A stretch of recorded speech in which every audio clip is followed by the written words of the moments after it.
सुबह की पहली किरण जब घर के आंगन में उतरी तो उसके साथ ही तानों की आवाज भी उतर आई। अभी तक चाय नहीं बनी? अनामिका ने चूल्हे पर चढ़ी केतली की ओर देखा और फिर घड़ी की तरफ। 5 बजने में अभी 10 मिनट थे। रात भर बच्चे के बुखार में उसने आंख तक नहीं लगाई थी। शरीर टूट रहा था मगर जुबान पर वही पुरानी विनम्रता थी। बस माँजी, अभी लाई। माँजी यानी शारदा देवी घर की मुखिया थीं। उनका मानना था कि घर तभी चलता है जब बहू हर वक्त चौकन्नी रहे। उनके लिए बहू का थकना, बीमार पड़ना या उदास होना कोई मायने नहीं रखता था।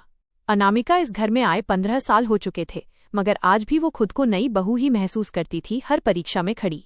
शादी के शुरुआती दिनों में अनामिका बहुत डरती थी। शहर में पली बढ़ी पढ़ी लिखी लड़की थी मगर ससुराल का माहौल उसके लिए बिल्कुल नया था। शारदा देवी की सख्त आवाज, पैनी नजर और हर बात पर टोका टाकी। हमारे घर में ऐसे नहीं होता, हमारी बहुएं ऐसे कपड़े नहीं पहनती, बहू हो बहू की तरह रहो। अनामिका हर बात चुपचाप मान लेती। वो सोचती समय के साथ सब ठीक हो जाएगा।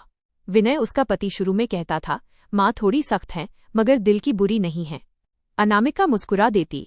वो नहीं जानती थी कि ये मुस्कान धीरे धीरे उसकी आदत बन जाएगी, दर्द छिपाने की आदत। जब अनामिका माँ बनने वाली थी तो पूरे घर में खुशी थी। शारदा देवी ने मोहल्ले में मिठाई बांटी। हमारे घर का वंश आगे बढ़ेगा। लेकिन गर्भावस्था के दौरान भी अनामिका को आराम नहीं मिला। हमारे जमाने में औरतें खेतों में काम करके बच्चे पैदा करती थीं, इतना नखरा क्यों? डॉक्टर ने आराम की सलाह दी थी मगर घर में उसकी बात किसे सुननी थी?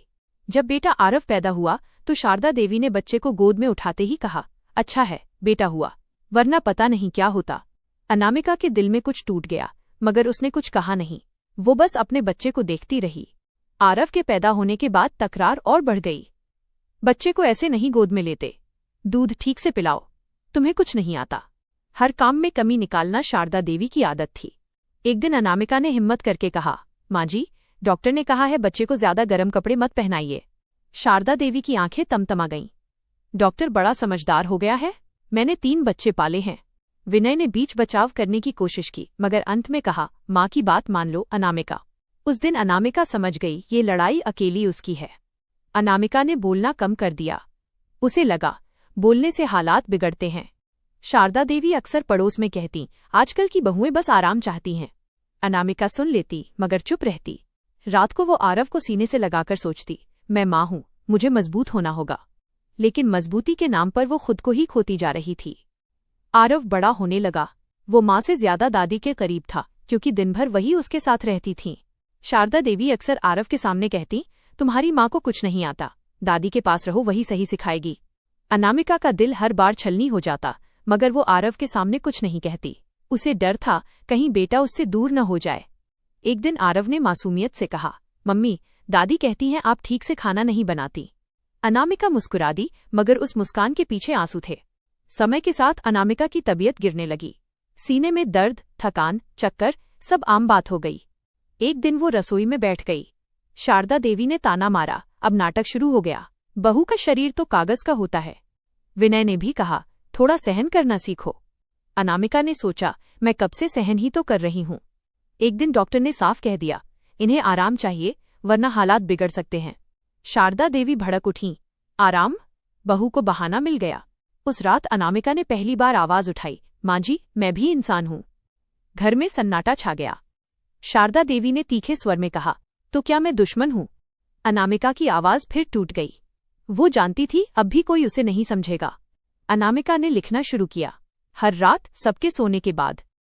मैं सास की उम्मीदों पर खरी नहीं उतर पाई। मैं बहू थी इसलिए चुप रही। मैं माँ थी इसलिए सब सहती रही। उसकी डायरी उसकी गवाही थी, एक औरत की जो हर रिश्ते में खुद को भूल गई। एक सुबह अनामिका उठ नहीं पाई।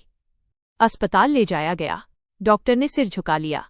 शारदा देवी चुप थीं। पहली बार उनकी आंखों में डर था।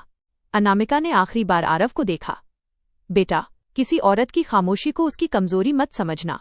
और वो हमेशा के लिए चुप हो गई। घर लौटकर विनय को अलमारी में डायरी मिली।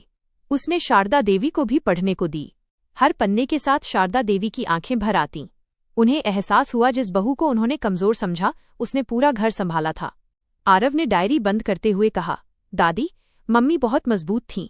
शारदा देवी फूट फूट कर रो पड़ीं। मगर मैंने उन्हें समझा ही नहीं। घर में फिर खामोशी थी, पर अब ये खामोशी पछतावे की थी। अनामिका नहीं थी, लेकिन उसकी चुप्पी सबको बोलना सिखा गई, क्योंकि माँ होने की कीमत उसने शोर से नहीं, खामोशी से चुकाई थी। कहानी अच्छा लगा हो तो लाइक और चैनल को सब्सक्राइब करें। धन्यवाद।